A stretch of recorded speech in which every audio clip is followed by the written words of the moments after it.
Welcome to Take It from the Iron Woman. My name is Susanne Müller, your host and the Iron Woman. This podcast is about empowering yourself and others to make real changes in the world.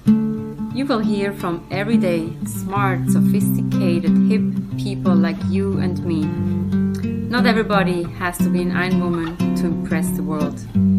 Together, we will learn from the sports and business leaders how you can become a more successful person as an entrepreneur or a leader. It's one step at a time, one day at a time. Take your steps now. Take your big steps now. Join me on this journey to success. This podcast is being sponsored by Get Loopy. On episode 41, you can hear the story of Isabel, the co-founder and CEO. Get Loopy, get a 20% discount off your first order. GetLoopy.com. Take it from the Iron Woman. Again, we have Gaston Schmitz with us, the CEO and co-founder of the Asian Leadership Institute. He has been trekking for 5 months in the Himalayas. He's a father, but he's also a businessman. He is the co-founder of the Asian Leadership Institute. Welcome, Gaston, again to another episode. And now with the kids, how is that? So are the kids as active as you are? When I think of Gaston, I always feel like you're active. So it's that yin and yang almost. You're very active and then you need to retreat. And I know you have done a silent retreat. So that's rejuvenating. And I think as coaches, we need that because we give so much and people take us as sponges. So they take so much energy from us. Yeah, it's a good point. I mean, I definitely think my life was a bit more adventurous before kids, but in a different way. But probably the boldest thing that we've done is when our kids were 1 and 3, we decided to go and live in a monastery for 3 months. This was 2 years ago. And so people know this is this monastery of Thich Nhat Hanh in the south of France. And we've been doing retreats there. I've been doing retreats there for the last 15 years, mindfulness retreats. And so we knew a lot of the monks there and the people. And so we got an okay to spend 3 months there with our family. So we had this 15 square meter room in this monastery with the 4 of us. And we spent 3 full months practicing there.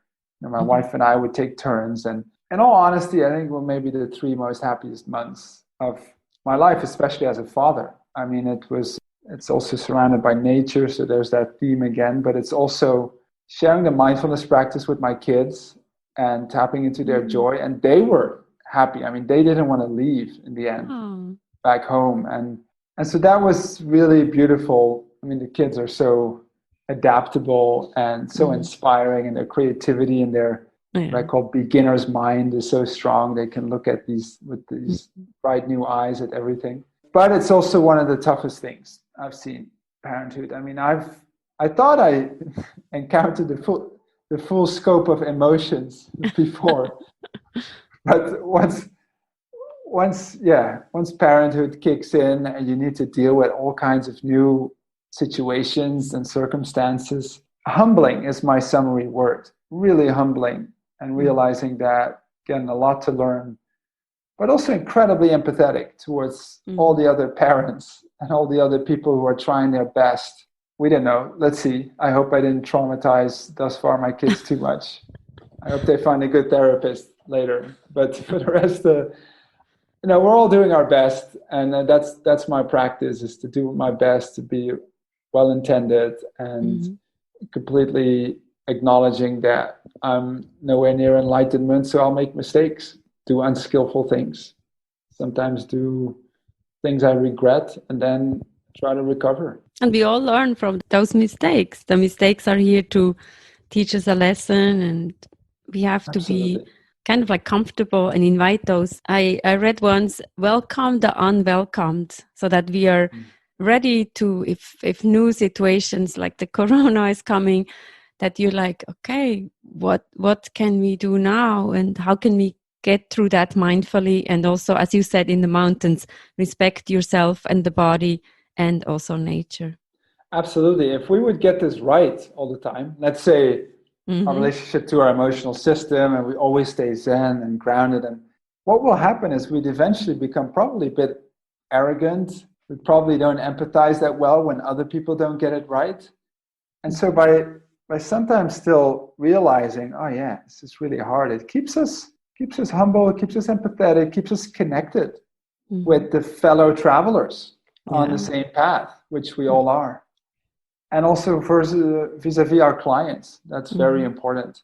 Mm-hmm. That we're not some kind of coach that's on a pedestal that who's got it all figured out, Yeah. right? That Yeah. that we can really relate Yeah. and connect and say, yes, I Mm-hmm. messed up one of Yeah. those before, and I know how hard that is. And Yeah. so, especially now, because a lot of the leaders I coach are needing to deal with unfamiliar emotions Mm-hmm. that they've never encountered and with new levels of failure, Mm-hmm. some of which they've never failed in their life before. And now they have to deal with this stuff. And yes, it's circumstances, but still, and my job is really to accelerate that learning process, accelerate that emotional process, and not make it bigger than it is, Mm-hmm. and help them touch some vulnerability at times around that. I think that's important. Talking about mindfulness, how do you sell that in an organization who's so data driven? And I think I know these days we know mindfulness is the buzzword, but then how can we really change those people? And I mean, I've seen people change. It's really beautiful to see, but initially I'm sure people are resistant and they're like, there's mindfulness. Maybe at home I can do that, but I think it has a huge impact in the business.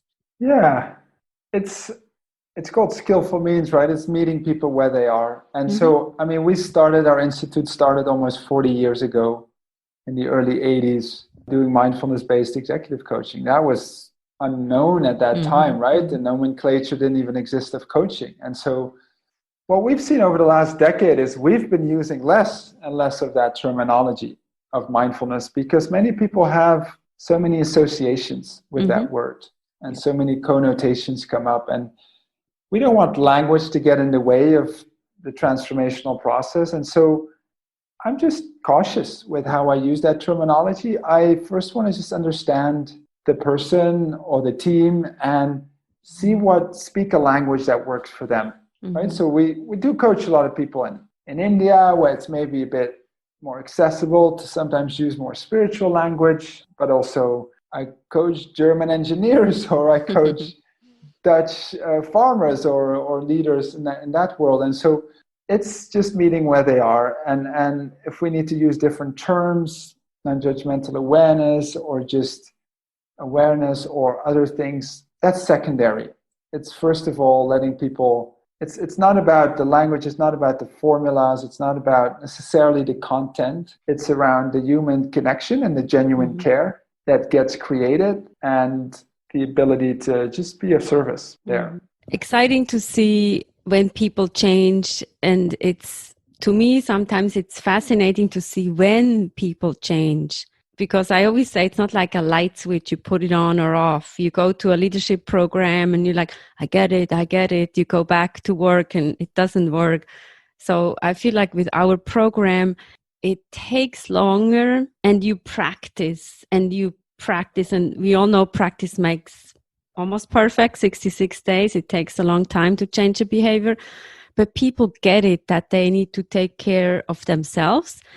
I always feel it's amazing to see that first they start to think about business, and then all of a sudden it switches that they are like, if I'm a good person, I can lead people better. I'm a better father, partner, whatever. So that there is that switch from the business to the personal as well. And I, as a coach, always say, people bring the whole into the conversation, and some people say no, it's about business. But if you're not a good person at home, I don't think you can be a good person in the business as well. That's one of the things we are committed to. I mean, years ago we just decided we do not want to do these quick, superficial, even 1 day or even 2 day workshops where people leave inspired. They probably rate it quite high, but then they go back and a week later or 3 weeks later, they fell back into old patterns. And so we decided we're only interested in doing this work if it can really generate longer term shifts as well as the potential for transformation, which is really shifting patterns of personality. And so all of our programs are at least 3 to 6 months, and transformation is a very messy process. It's not something that's linear and then you can just put all the pieces of the puzzle together or just accelerate.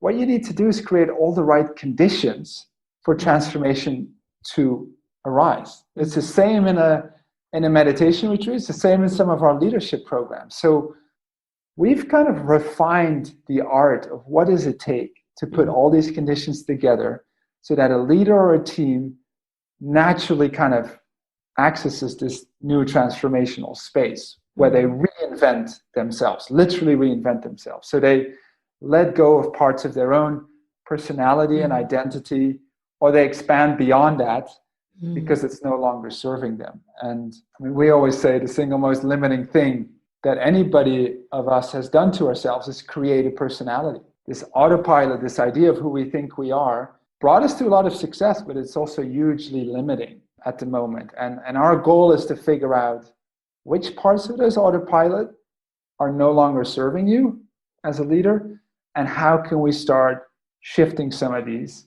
And that process looks different for each person, but we've figured out the different conditions that need to be in place to enable that transformation to happen. And so that's what we're committed to. But that does take a bit of time. We can't do that overnight. But we create the magic. So yeah, thank you very much, Gaston. This was really inspiring, and thank you very much. Thank you, Suzanne, for having me. Wow, how inspirational was that? Take it from the Iron Woman. We have episodes every Monday, every Wednesday.